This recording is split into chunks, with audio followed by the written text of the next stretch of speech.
ये खबर KR मंगलम university द्वारा प्रस्तुत की गई है।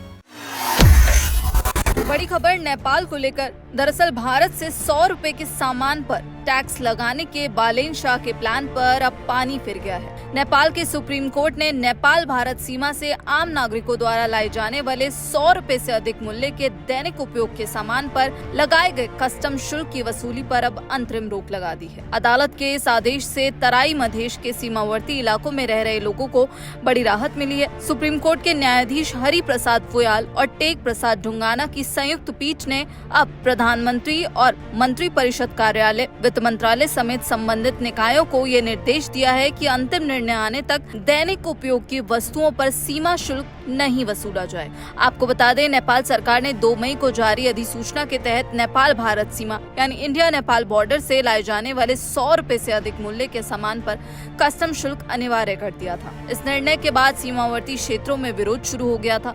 लोगों का ये कहना था कि इससे रोजमर्रा की आवश्यक वस्तुओं की आवाजाही प्रभावित हो रही है। बालिन सरकार के इसी निर्णय को चुनौती देते हुए अधिवक्ताओं ने 14 अप्रैल को सुप्रीम कोर्ट में रिट याचिका दायर की थी। सुनवाई के बाद अदालत ने प्रारंभिक तौर पर याचिकाकर्ताओं की दलीलों को गंभीर मानते हुए ये अंतरिम आदेश जारी किया है।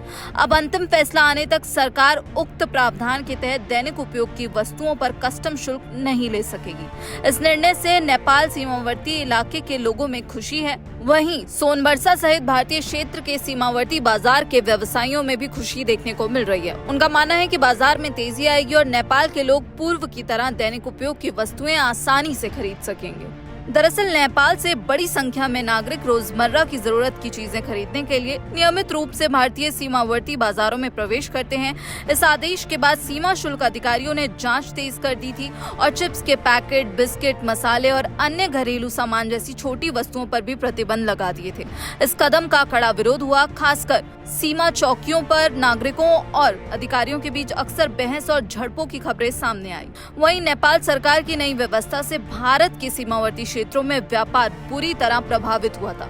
नेपाली ग्राहकों की आवाजाही कम होने से पलिया, गौरीफंटा और बनगवा जैसे बाजारों में कारोबार लगभग ठप हो गया था, जिससे व्यापारियों को भारी आर्थिक नुकसान उठाना पड़ रहा था। कोर्ट के इस फैसले से भारत नेपाल सीमा से लगे बाजारों में अब खुशी की लहर दौड़ गई है। नए नियम के कारण उत्तराखंड, उत्तर प्रदेश और बिहार के नेपाल से लगते दोनों देशों के बीच व्यापार ठहर गया था। व्यापारियों का कहना है कि नए नियमों के कारण सीमावर्ती बाजारों का कारोबार 50% तक गिर गया था। छोटे दुकानदारों से लेकर होटल, किराना, कपड़ा और बर्तन कारोबारियों की बिक्री ठप हो गई थी, जिसके विरोध में लगातार प्रदर्शन भी हो रहे थे। लेकिन अब यहाँ पर सुप्रीम कोर्ट की तरफ से बालेन शाह को ये बड़ा झटका दिया गया है और सुप्रीम कोर्ट ने भारत से लाए जाने वाले 100 रुपए से अधिक के दैनिक उपयोग के सामान पर कस्टम शुल्क की वसूली पर अंतरिम रोक लगा दी है। सुप्रीम कोर्ट की तरफ से दिए गए इस फैसले पर आपकी क्या राय है? आप क्या कुछ सोचते हैं? हमें कमेंट बॉक्स में जरूर बताइएगा। बाकी देश और विदेश की तमाम खबरों के लिए आप देखते रहिए दैनिक जागरण। नमस्कार।